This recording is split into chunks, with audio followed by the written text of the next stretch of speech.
They thought I wouldn't retaliate. Huh. They thought blocking my convoy with a damn HOA fence was going to stop me. Big mistake. It started at 6:03 a.m. on a Monday, the day I was scheduled to deliver emergency food and generators to a retirement community 2 towns over federal contract, signed and sealed. My trucks were lined up, ready to roll out, diesel engines growling low in the morning fog like war drums. But when we turned onto Ridgeberry Lane, everything screeched to a halt.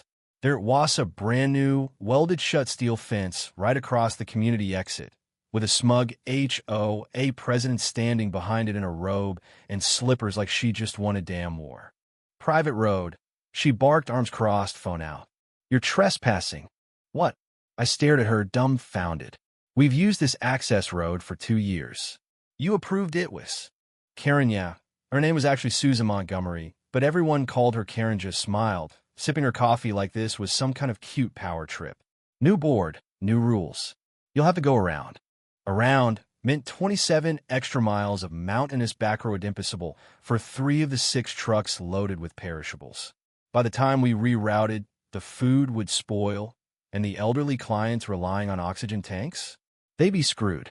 I took a deep breath, trying to keep my voice steady. Susan, people could die. She shrugged. Not my problem. You should have filed the proper access permits.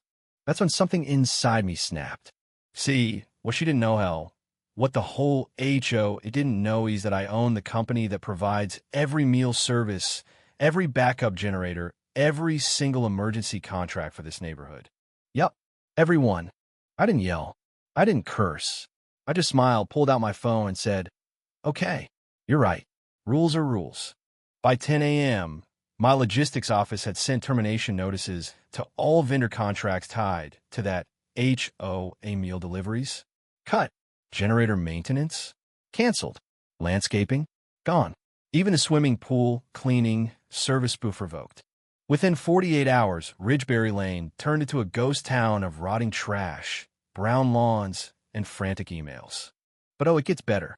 The twist?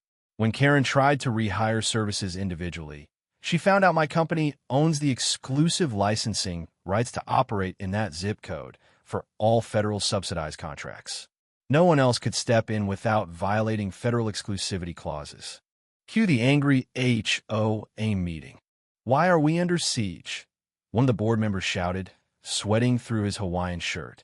Karen stood there looking pale, gripping her Starbucks cup like a life raft. They begged me to talk.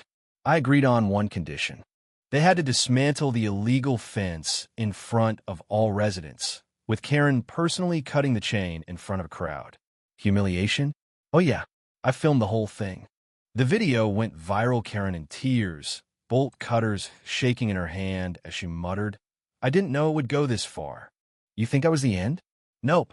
Karen, in a final desperate act, filed a lawsuit against me claiming emotional distress and property interference.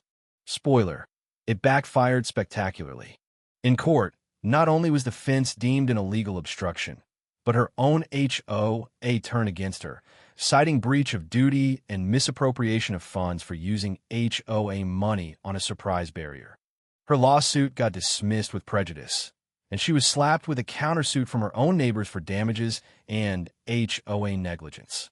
By the end of it, Karen lost her position, her reputation, and her own lawn died because she forgot I also controlled the irrigation subcontract. The irony? After everything, she had to apply to my company to get her personal generator maintained.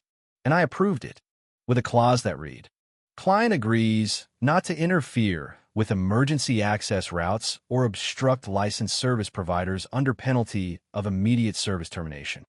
She signed it, with shaking hands. I framed that page in my office. So if you ever think HOA Karen can't be stopped, think again. Just make sure you hold the real power before you swing the axe. And hey, if you love true revenge stories with high stakes and hard payback, subscribe to my YouTube channel, where lawsuits and karma go hand in hand.